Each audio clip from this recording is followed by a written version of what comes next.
listening to Covering the Fields with your host, Joe Ellison.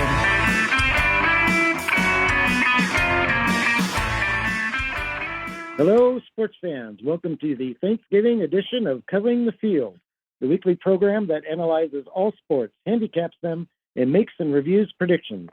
I'm your host, Joe Ellison, and today we're going to talk about pro football, college football and basketball, hockey, the NBA, baseball, and our You Got Hosed segment. We'd like to remind you listeners to email us at coveringthefield@gmail.com. Please give us your feedback, tell us your You Got Hosed stories, and visit our coveringthefield.com website to check out our many articles and our picks of the week. Find us on Twitter at coveringfield. Now, kicking things off this week, I'd like to introduce our football and college basketball expert, Big Richard Martin. How you doing today, Big Richard? Doing great, Joe. Glad to be on this Thanksgiving edition of our picks today. So, Big Rich, another week is in the books in the National Football League. What caught your eye? Well, I think what caught everybody's eyes is like Dallas's downward spiral. I mean, they were ready to crown NFC champs, and they go to Kansas City, and they got worked pretty good by Patrick Mahomes and the boys. It didn't seem like Dak could get anything going. CeeDee Lamb went out with a concussion, and Amari Cooper was out, and it just seems like they can't get their passing game going. Well, Tyron Smith, their left tackle being out, is a huge loss also.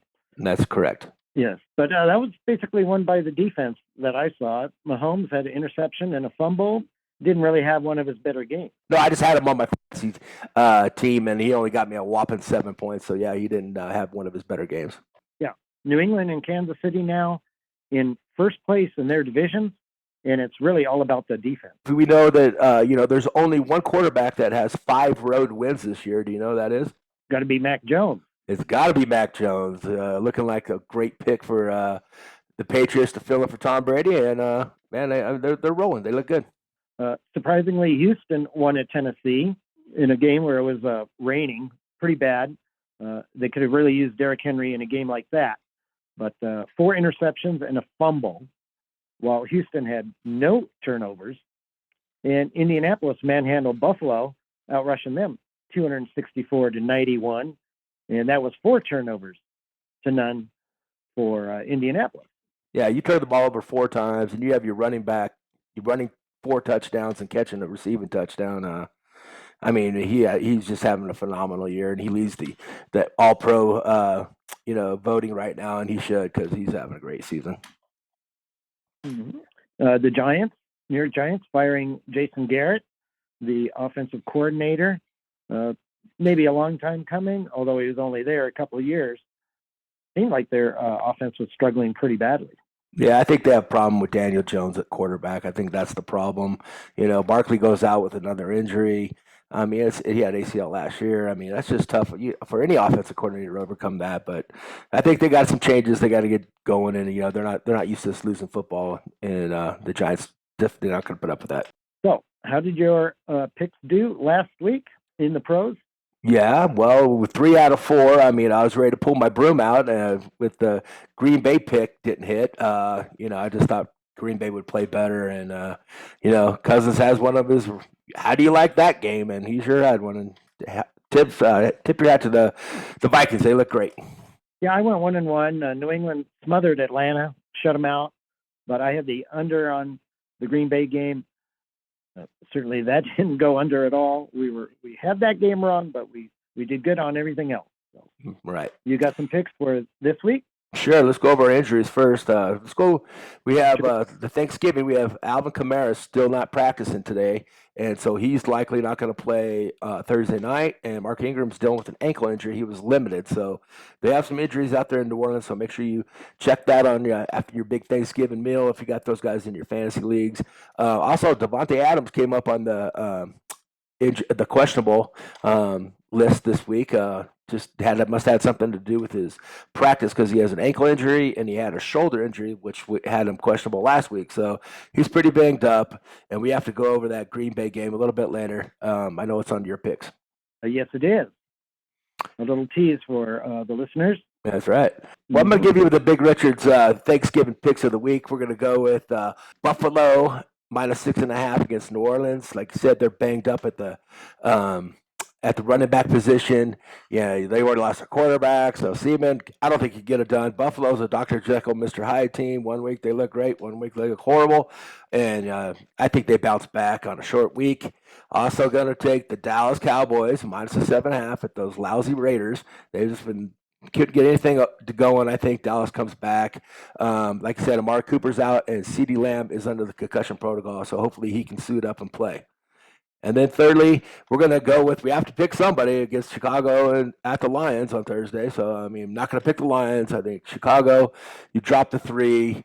The coach Nagy's over there. He's under a lot of fire. They said he might get fired after this week. So I know the players like him. I think they'll come out and play well. Well, I'm going to give out one pick for tomorrow, Turkey Day, and one pick for Sunday. Tomorrow, I like the Chicago and Detroit game under 41.5. Detroit's going to start either a healthy Tim Boyle or an injured Jared Goff at quarterback. Last week at Cleveland, Boyle completed 15 of 23 passes for a grand total of 77 yards with 2 interceptions. If not for a 57-yard touchdown run by DeAndre Swift, the Lions would have scored only 3 points. And with Goff at quarterback, other than that season-opening loss to San Francisco, the most Detroit has scored in a game all year is 19 points. And 7 of the last 8 Lion games have gone under. Chicago, they're starting veteran Andy Dalton, who lost his job after week 2, forced into action last week when Justin Fields got hurt. The most the Bears have scored in any of the 3 games Dalton has played in is 20. The first time these teams met this season, they totaled 38 points with the Bears' 24-14 victory. So the under looks good. The other pick I'm giving out, like we were talking about, Green Bay -1 at home against the Los Angeles Rams. Packers have covered all 4 of their home games, and they won them all by double digits. Before last week's loss at Minnesota, Green Bay won. Well, they were on an 8-0-1 covering streak. LA on an 0-3-1 covering streak. They've lost their last 2 games by 12 at home to Tennessee and 21 at San Francisco. Maybe the Rams figured some things out during their bye week last week. Maybe Green Bay quarterback Aaron Rodgers, his toe could be a factor, but I'm going with the Packers. But Joe, another thing to look on that is going to be an afternoon game. So if you have Devontae Adams on your team, on your fantasy teams, you're going to have to make sure to check that, have somebody to back it up because, like I said, we have 3 Thursday day games, so there's not very many games left, if not afternoon games. So make sure you have somebody in case Devontae Adams can't go. But Devontae Adams, at half is better than most receivers. So if he can go, you definitely put him in your lineup. So and also it's snowing there, and it's calling for snow. The high is going to be 38 degrees at Lambeau Field, so the frozen tundra. The Rams historically don't play well in the cold weather like this, so I think that is a good pick with the Green Bay Packers. Yeah, and strangely, scheduling fluke, only 1 afternoon game Sunday and 9 morning games. I think I'm seeing things, but you don't need to be at the anywhere special to see the Ram Packer game. You can catch the game anywhere. It's only show in town, that's for sure. And then another game, Joe, I like to pick is Baltimore. They play that night game, Sunday night game against Cleveland. I'm going to drop the 3.5. I think Baltimore comes back. Cleveland's banged up Baker Mayfield, and I think that they historically just took care of Cleveland, and I think they'll take care of them at home this week on the night game. Yeah, Lamar Jackson coming back. That's a quarterback mismatch right there. I think I'm going to try that one too. Let's move on to college football. What important happened last week? Well, Michigan State got raked against Ohio State. That's 2 weeks in a row. Ohio State has just thrown up 50-plus points. Their quarterback out there, CJ Stroud's having a great season. So they're getting the stuff done, and I think that they're going to go ahead and we're going to go ahead and take. I like Ohio State minus the 8. I think that's going to be a good pick right there. I think that then Bryce Young in the Iron Bowl, he's having a phenomenal year. He's 38 touchdowns. He has 3 interceptions. He has 3,584 yards on the season. So, like I said, only 3 picks. They're going into the Auburn Bowl, Iron Bowl against Auburn. Alabama dropped to 38.5, and that should put Bryce Young in a very favorable position, maybe to get the Heisman Trophy. So the other games I want to talk about is Florida State is at the Swamp. Let's take Florida State plus 2.5. They looked good last week against Boston College. Ole Miss, the battle in Mississippi. Ole Miss is minus 1.5 at Mississippi, so I'm going to take Ole Miss in that. And then your Oklahoma Sooners are at the Cowboys, Oklahoma State. And Oklahoma State's dropping 4. I like Oklahoma State, and that puts them in a good position. Like I said, the new ratings came out. Georgia 1, Ohio State with their high-powered offense 2, Alabama 3, and now Cincinnati Bearcats moved into the 4 spot. Yeah, I think that was good on the college rankings to move Ohio State into 2, Alabama to 3, just the way Ohio State won. C.J. Stroud has hit his stride, 32 for 35, 432 yards, 6 touchdowns last week. That was simply amazing. Alabama struggled again, I thought, winning only by 7 against Arkansas. I mean, they do look beatable. In fact, they've already been beat. They lost to an A&M team that's already lost 3 games. They lost a home game to Mississippi State, who lost to Memphis. I think Alabama's overrated. They could prove me wrong. Cincinnati deserves to be number 4. Yes, Oregon got hammered, and I'm glad they're in the number 4, and then I certainly hope they stay there. I kind of thought Oklahoma State might be rated a little high, considering, I mean, what's the difference between Oklahoma State and Oklahoma? I don't see much. Oklahoma State beating Missouri State. That's Missouri State, not Missouri, by 7. Tulsa by 5. Boise by 1. Lost at Iowa State, the team Oklahoma just beat. For some reason, Oklahoma State getting a lot more respect than Oklahoma. I can't figure out why. Michigan number 5 and Notre Dame number 6 certainly have a chance to get in. Yeah, like you were talking about, Joe, about Michigan, they have 2 outstanding defensive ends. They both have 10 sacks apiece. If they can get pressure on C.J. Stroud, he's a different quarterback when he's under pressure. It looked like you said against Michigan State, the safeties came up, he went on top, the safety stepped back, he went underneath, looked like he was just playing catch in his backyard. But when he has a 73% completion rate, when he's not under pressure, it moves down to 52%. So if they can get some pressure on him, it can make it a close game. But I think Ohio State, they're just rolling right now, and I think they just go ahead and hand Harbaugh another loss. Okay. And one final game I want to mention, Texas's losing streak continues. 6 straight losses. Now they're 4-7. Can't even make a bowl game. Lost to West Virginia. So Steve Sarkisian definitely using both hands on the bottles now, for sure. For sure.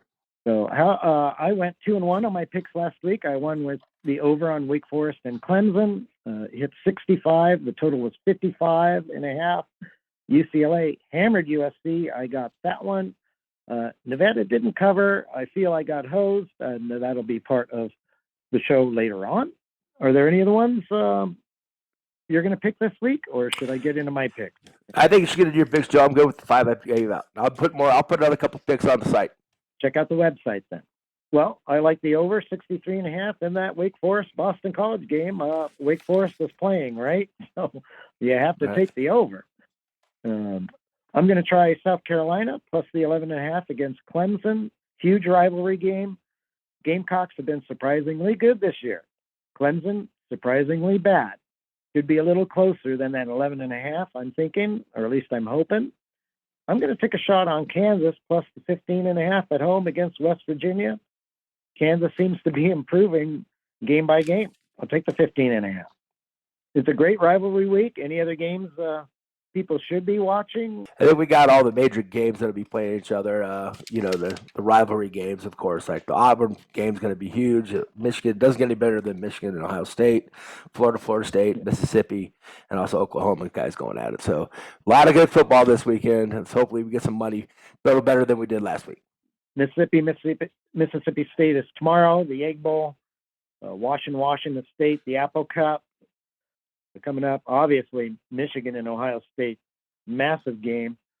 Georgia Tech, usually pretty good rivalry. This year, it's probably going to be a massacre. Yeah, I think the spread's 38 or something like that. 35 points. I would probably lean towards Georgia on that. Oregon State and Oregon in the Civil War. You mentioned Bedlam, Oklahoma State. It's going to be a great one. That Alabama-Auburn game, that's like, the Hatfields and McCoys, that's like life and death, that game.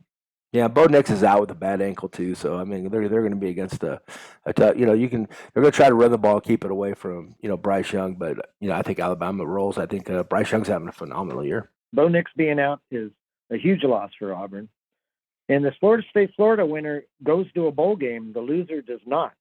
So a little added incentive for those two teams. So switching quickly to college basketball, did anything interesting happen during the last week?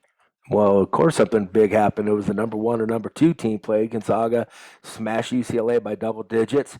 So Gonzaga continues to roll, to continue to be the lion of the league. One thing also, you look at Purdue. They're the number 3 team in the nation.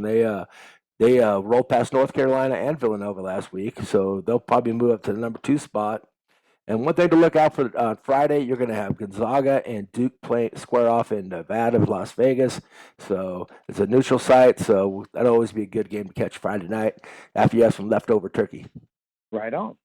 Well, you going to have any predictions? Can you maybe guess at some point spreads? Well, it's hard to get the point spreads don't come out, so it's hard to get to the point spreads. They don't even have a point spread out right now for Friday night's game, so it's hard to get those out. But I'm liking Gonzaga. Whoever they play, take Gonzaga, take Purdue, look who they're playing, drop the points, take some money. Well, thank you, Big Richard, and we'll have you on again next week. All right, Joe. Happy Thanksgiving. Thanks for having me on the show. Next up, we're going to talk about some hockey and football parlays with Gatorgate. How goes it today, Gator? Well, I'm great, Joe. Thank you for asking. So, Gator, I was making some bets off the football parlay card last week, and I noticed that even though the Titans and Buccaneers were only 10.5-point favorites, there were no totals on the card for those games. Why is that? Well, the only real answer I can give you, Joe, is that the traders don't want to put those lines on there because they can't come up with a line. And usually when a line is really big, not so much 10, but more like 17, they don't want to pay you twice for the same thing.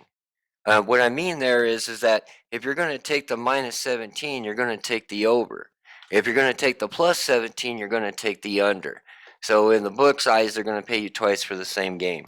Interesting. Though, it doesn't always work out that way. Oh, of course not, Joe. Yeah. That's why it's all gambling, right, Joe? Yeah. I'm kind of disappointed in that.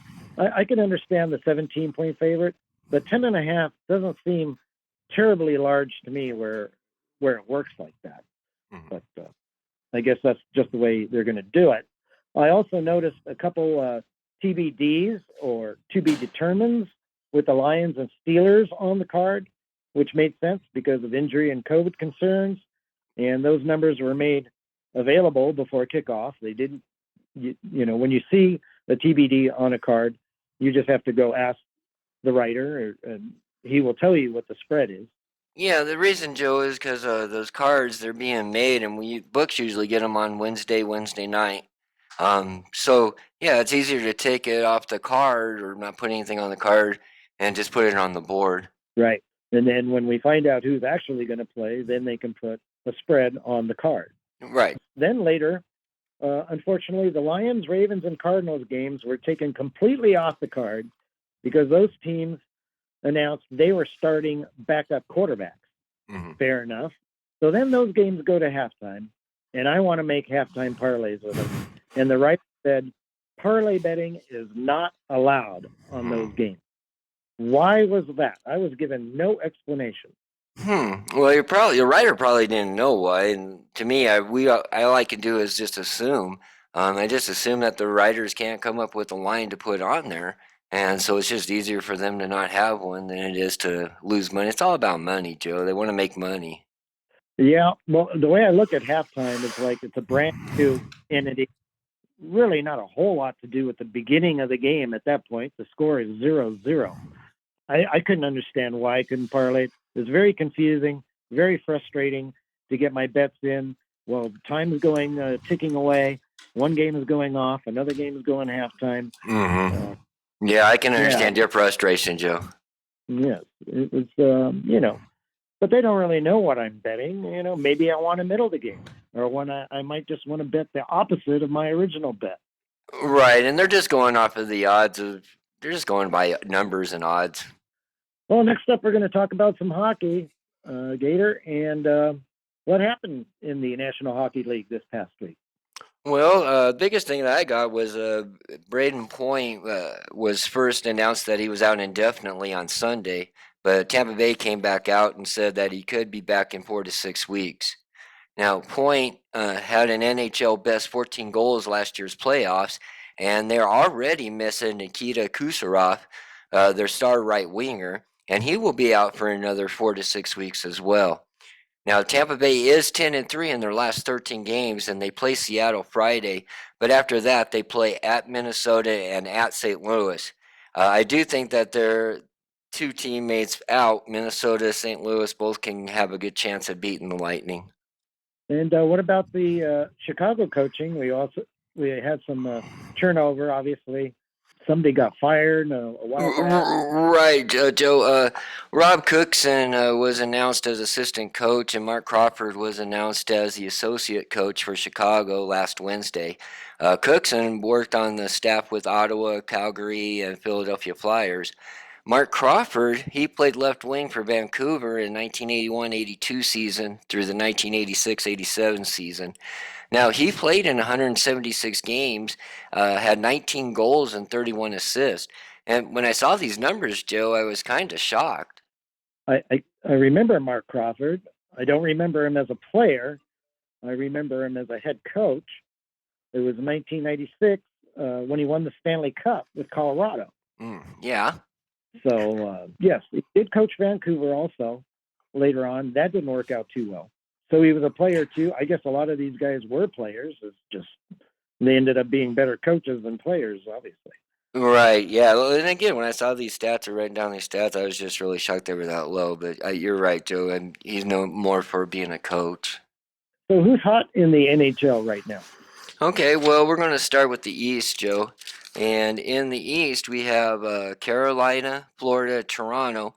The Hurricanes and the Panthers are both leading their divisions and sitting on 29 points.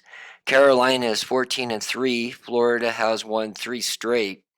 Toronto is 12-2 in their last 14 games, and they did lose to Pittsburgh last night. The Penguins is 6-3 in the last 9, so they're hot as well, Joe. Now, in the West, we have Vegas with a 10-3 record in their last 13.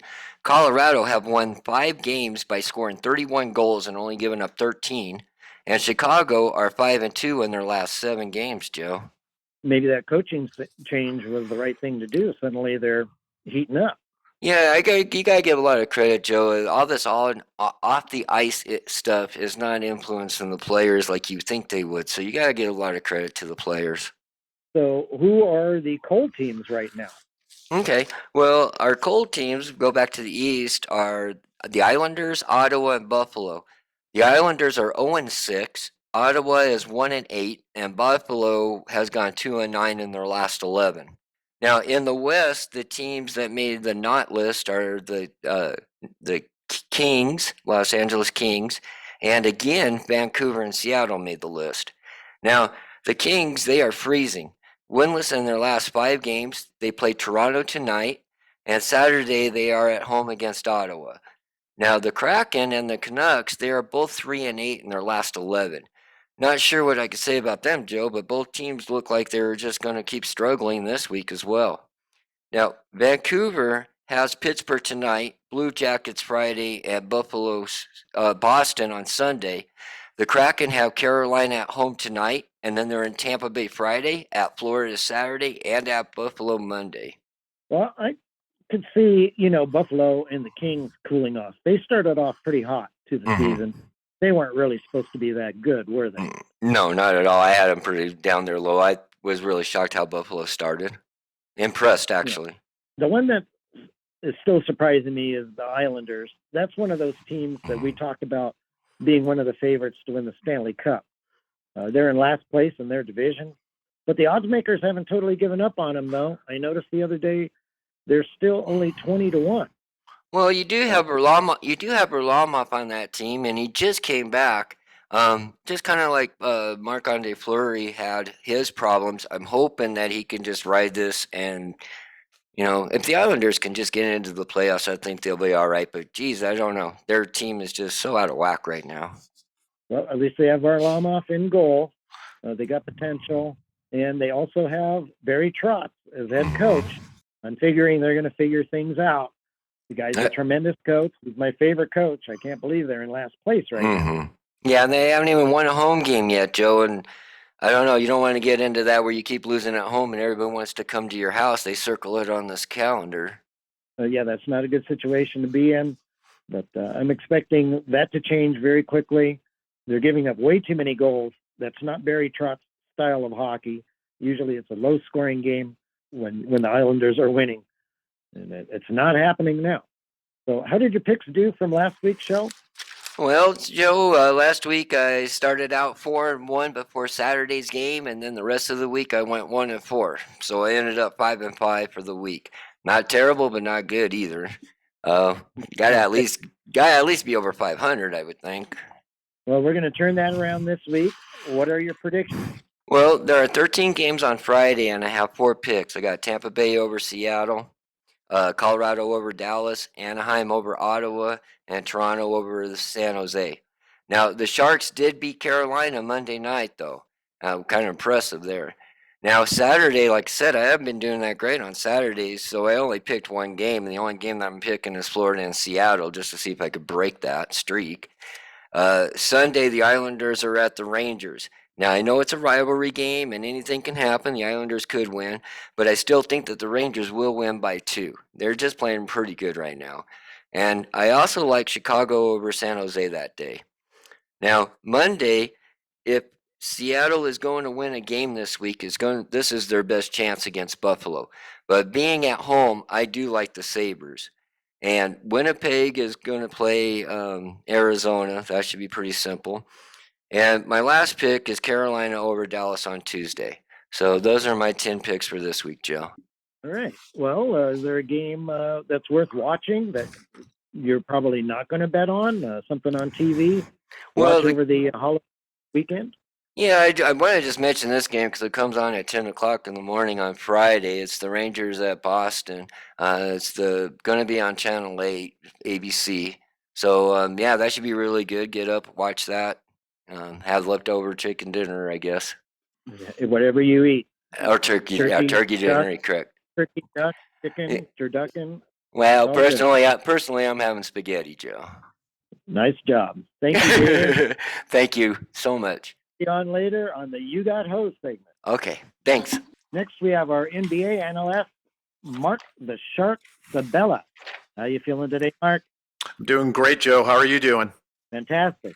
So what's been happening lately in the National Basketball Association? Well, I'd like to start with the hot teams that have been on fire lately. Golden State continues to light up the scoreboards and continues to fire on all cylinders. They are currently 15-2. They're 9-1 straight up on the last 10 and 8-1-1 against the spread in the last 10 games. Iggy has been out the last 3 days with bad knees, so the rest of the players have been picking up the slack and have been dominating the competition at this point in time. And Klay Thompson has been starting practice and will be returning to the squad at some point this year. Phoenix is number 2 in the power rankings and is 13-3 now overall, 8-2 at home, 5-1 on the road. But strangely, they're 9-7 against the spread, but they have won 13 in a row, and their forward Kaminsky is out indefinitely with a knee injury. So we need to kind of keep an eye on that going forward. Brooklyn is the beast in the East right now. They're 13-5, 8-2 straight up in the last 10. But however, they're 8-10 against the spread for the season, which is interesting. They're 6-3 at home, KD has been hurt recently. And there's a rumor, Joe, that because Kyrie Irving is not playing right now and he's still holding out with his vaccination, he's still not getting vaccinated. He can't travel with the team. He's not getting paid his giant contract. The ownership is actually thinking of trading one of the big three for them. And the rumor was they were thinking of trading James Harden to Philadelphia for Ben Simmons, who is actually holding out right now also. And so that's an interesting rumor that we'll see if that plays out. Number 4 in the power rankings is, yes, it's the Chicago Bulls making a return. They're 12-5 overall and have been playing very well on the road of late. They're 6-3 away, 6-2 at home, and a very good 12-5 against the spread right now. And that was, I actually made a bet on them last week in Portland, and they were leading by 23, and they actually ended up blowing that game to Portland, and I ended up losing that bet, but still a great effort by them. And number 5, I'll just leave it as the 5th hottest team right now, Utah. 11-5 overall, 6-2 at home, 5-3 away, 10-6 against the spread. Donovan Mitchell's the one that's leading that team right now. They're up from number 8 last week. However, the Jazz did lose their last home game to Memphis on Monday. All right. So which teams have been the cold ones? Well, unfortunately, because I'm a big Laker fan, the Lakers are still not playing very well right now. LeBron James came back from his injury, and he got into a tussle with Isaiah Stewart in the Pistons game. I think he was trying to brush off his arm, Stewart's arm that was around him or on his hip, and he ended up hitting Stewart in the face, and a melee broke out after that. LeBron actually got ejected for the second time in his 19-year career, and he was suspended from his last game yesterday, and he's going to be returning tonight and will be traveling with the team again, but they continue to struggle on the road. They are 1-2 currently on the road, and I think they're just looking forward to just getting back at home and seeing if they can start to put together the chemistry. So far, injuries are just killing this team right now. But the other cold teams, Houston has now lost 14 in a row, and Sacramento has not been playing well, and they ended up firing their coach Luke Walton after a 6-11 start. They're 1-7 in their past 8, and that was before they lost to Philadelphia the other night. And Alvin Gentry has now replaced him from assistant coach to now being the head coach. Well, I'll say Sacramento, they've been cold for a long time. They haven't made the playoffs since 05-06. Alvin Gentry, a veteran coach, might be able to right the ship a little bit. I did get to see some of that fight. I guess you could call it that, I suppose. LeBron and Isaiah. Not as bad as the Malice in the Palace of Ron Artest, November 2004. Right. It wasn't in Detroit, though. There's something about that place. It gets people a little angry. I don't know. But these teams meet again Sunday in L.A. That could be interesting. Yeah, I don't know, Joe. I think, it's kind of funny. Other than the Malice in the Palace and maybe a couple other games that you can remember where it may have started to get out of control. Really, is there ever really any fighting in the NBA? It really seems to be more gathering of people and pushing and shoving and stuff like that. I'm almost thinking it's probably going to be a non-event on Sunday, but you never know. Maybe it'll make for must-watch TV also. Yeah, basketball players don't know how to fight. If you want to watch a fight, watch a hockey game for sure. Exactly. So how did your picks do last week? Got off to a slow start. I made a couple of picks on the show last week when 0-2 to begin, but I finished strong at 5-1. So I went 5-3 for the week, and I'm going to start posting my picks on the website so we can start to track those. I'm really starting to get a handle for the games and what the spreads are potentially going to be because, as you know, Joe, in basketball and in the day-to-day sports where you have a number of games that are played each day, the odds are actually only posted for that day, sometimes maybe one day in advance. So the lines generally aren't out for the rest of the week like they are in football. Well, there will be overnight lines, and they usually come out maybe around 5 or 6 o'clock at night for the next day.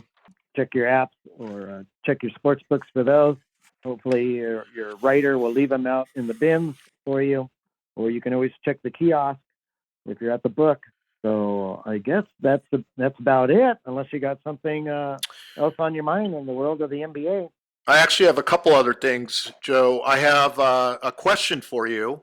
Who do you think will play first this season? Klay Thompson, Kyrie Irving, or Ben Simmons?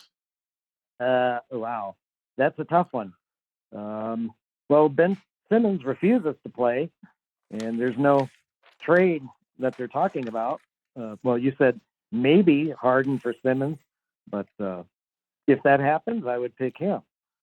Kyrie Irving, he's not getting vaccinated, right? So there's no end in sight for that. So I would pick him last. Klay Thompson would be my normal prediction because it sounds like as soon as he's healthy, he's going to be playing, from what you were telling me. Yes, I think that would be my pick also out of those three. But it's kind of an interesting question because they've been all away for the whole season, and Klay Thompson has been away the longest with the injury that he's been.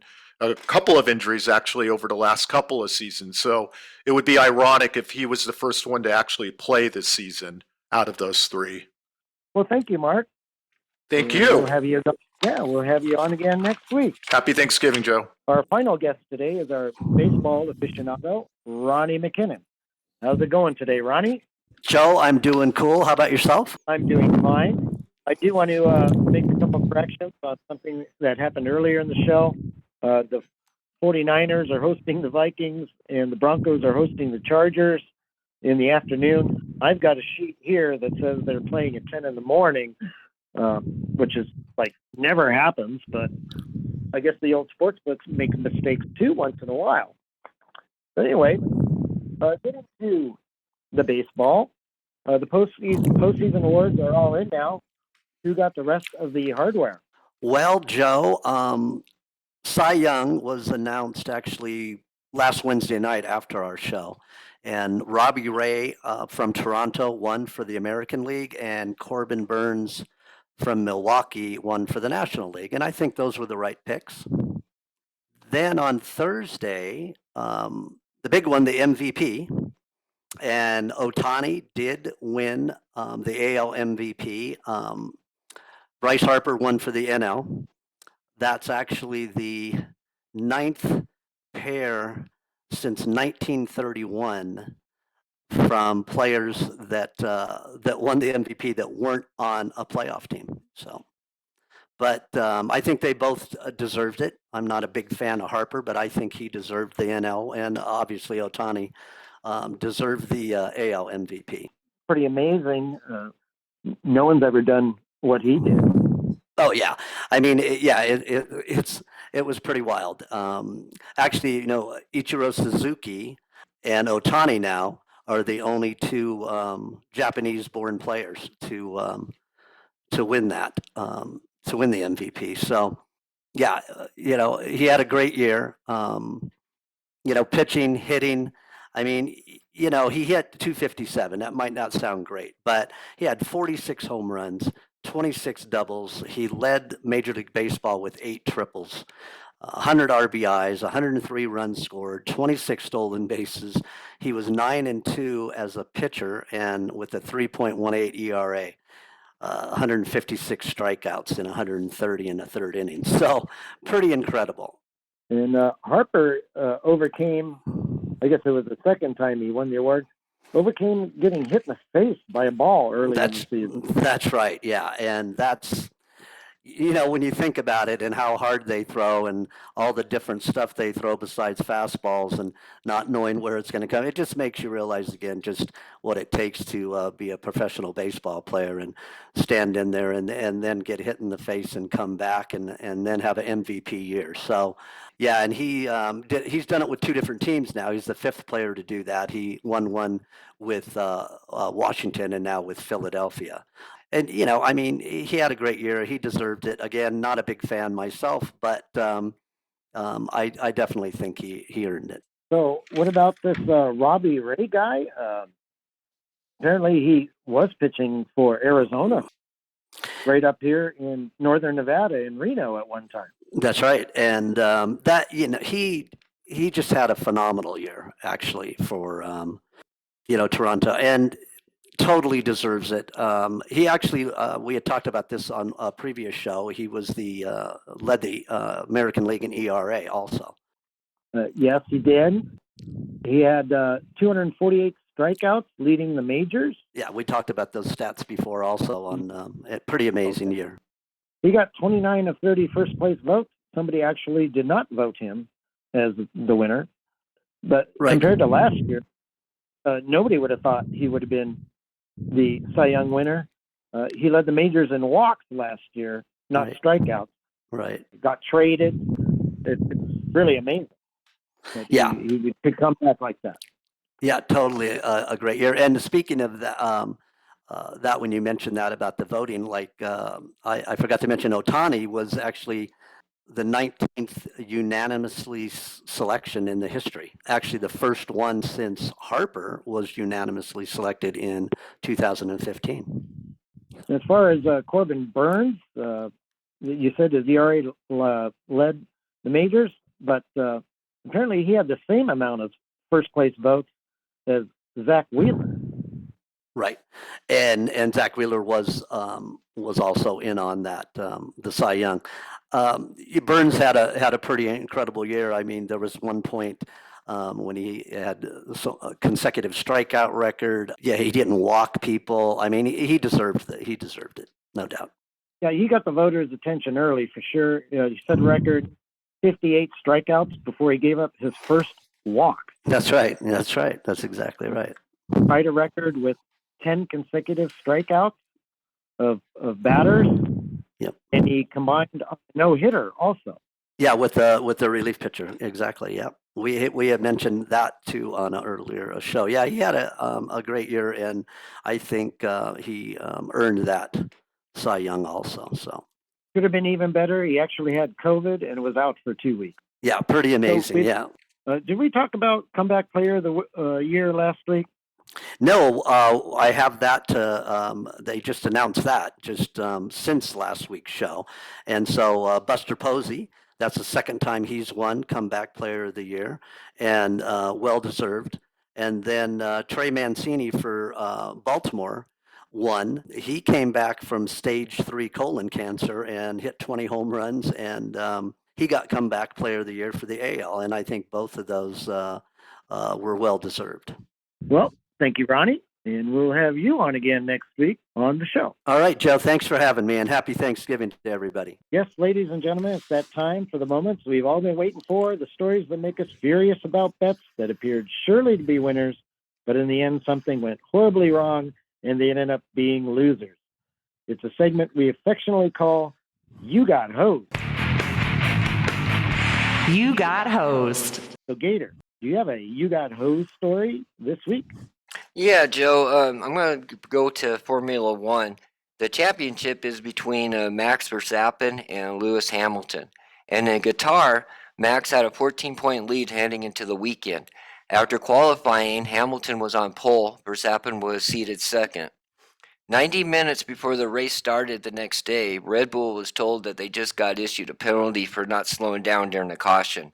That came out right before the end of the qualifying. Now, that penalty put them in 7th place to start the race.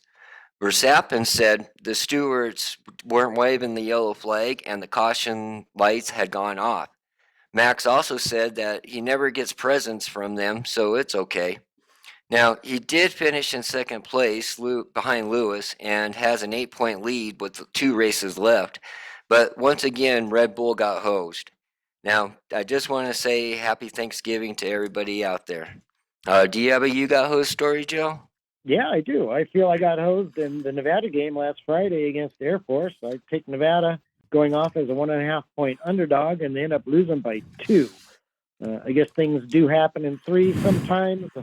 Wolfpack lost triple overtime and suffered their 3rd conference loss, all by 2 points. The new rule says teams only go for 2-pointers in triple overtime and beyond. You can throw in an Air Force field goal at the end of the first half when it appeared time had expired in what most certainly is quarterback Carson Strong's final home game. So the Nevada fans got hosed, and so did I when my only loser on a 14 parlay was by 0.5 point. Yeah, we all got hosed. I agree. You got hosed. So that's all for our Thanksgiving show. I'd like to thank my guests, Big Richard Martin, Ronnie McKinnon, Marc the Shark Sabella, and Gatorgate, our producer, our engineer, our editor, and everyone for listening. We'd like you to visit our Covering the Field website to check out our many articles and our picks of the week. We'd like to remind you listeners to email us at coveringthefield@gmail.com. Give us your feedback, your You Got Hosed moments, and any other comments you'd like to give us. And find us on Twitter at Covering Field. Hopefully you all enjoyed the show, and you'll hear us again next week on another episode of Covering the Field. You've been listening to Covering the Field, a CM World Services and the Sage production.